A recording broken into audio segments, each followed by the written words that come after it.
Greetings, everyone. It's Grandmaster Amin Ra coming on to a video with you from uh, Nairobi, Kenya. And I just arrived here this morning uh, and happened to get the news that President Robert Mugabe passed away. And that really touched me because I was with Robert Mugabe and was a witness to a lot of I did a lot of research uh, about Zimbabwe during the time that Tony Blair and George Bush were creating sanctions on his country, and his country was being demonized in the media.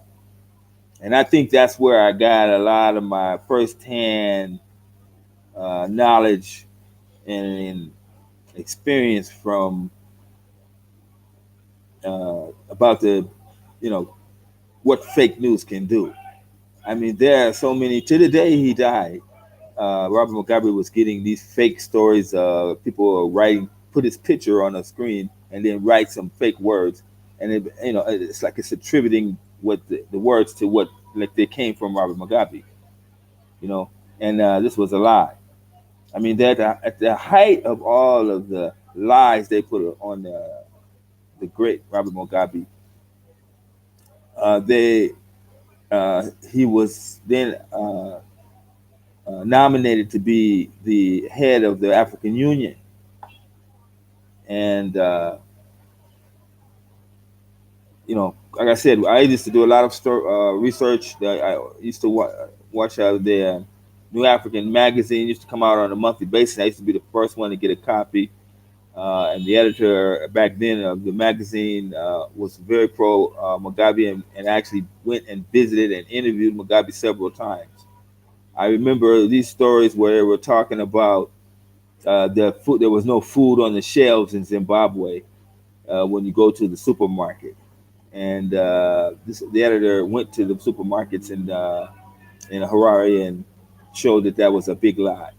And from there, it really opened my eyes up to how far an extent that mass media, Western mass media, will go to undermine a person. I don't think that the nuclear threat is hardly as bad as this goddamn fake ass news and propaganda that they throw out. I remember when Libya was being attacked, the news literally was saying bombs are falling on Tripoli. And then the journalist went outside and said, I'm in the Tripoli now and there's no bombs. Everybody's just as normal and peaceful. So you wonder, you know, you wonder, you know. Doug, why is everything fake news? Okay, let's take your statement. Why is everything? Okay, right there, I know I have touched you because you're attributing that everything I say, uh, everything that's negative about the country is fake news. Everything, everything. You see that? That's like you closed your mind right there because obviously, if you say everything, then what can I talk about? You see, every word out of my mouth is fake. I'm not even I'm in raw now. You get what I'm saying? We got to get past that, bro. You got to do your research. Obviously, you done sucked up on some of this xenophobic nonsense, and you're coming back and attacking me.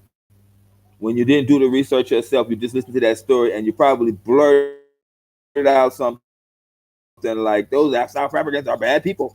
You know, we're talking about 5 people killed during the last few days. 5 people in South Africa were killed, and they were killed in different areas. They're not like it was all 5 in one incident place. You understand what I'm saying to you? I was in the Rodney King riots. I saw how the news portrayed itself. Okay, I lived in South Central. I didn't see no Roman gangs running around on the streets. But if you listen to the news, you believe that shit is true. We got to get past that. Our aim is not to be getting involved in Western mass media news programs and lies.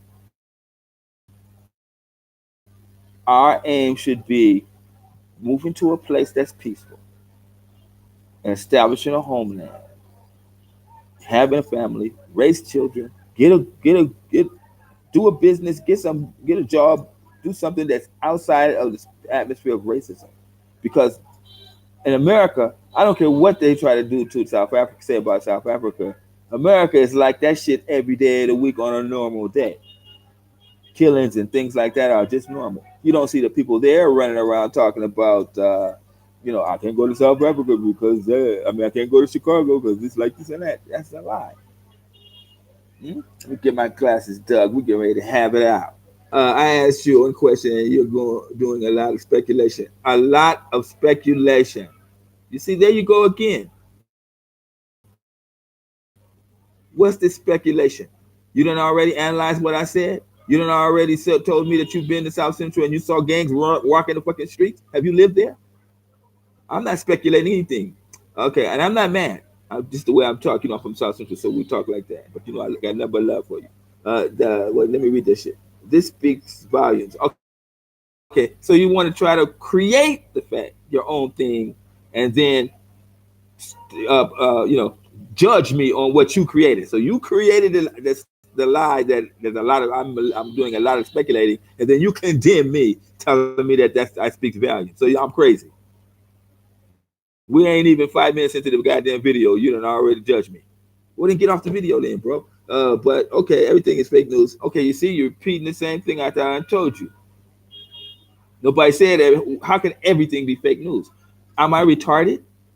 Have you not looked at my 11 years on this social media? I'm retarded now because I believe everything is fake news. Only a retarded person would believe that. Can you stop talking like that? Let's get serious, bro. I'm not gonna sit up here and fight with you on this thing back and forth. Funny how other Africans are speaking on it. Okay, what's funny? The majority of our people fall victim to fake news and propaganda. Let's look at 9/11 and tell me where you're from, Doug.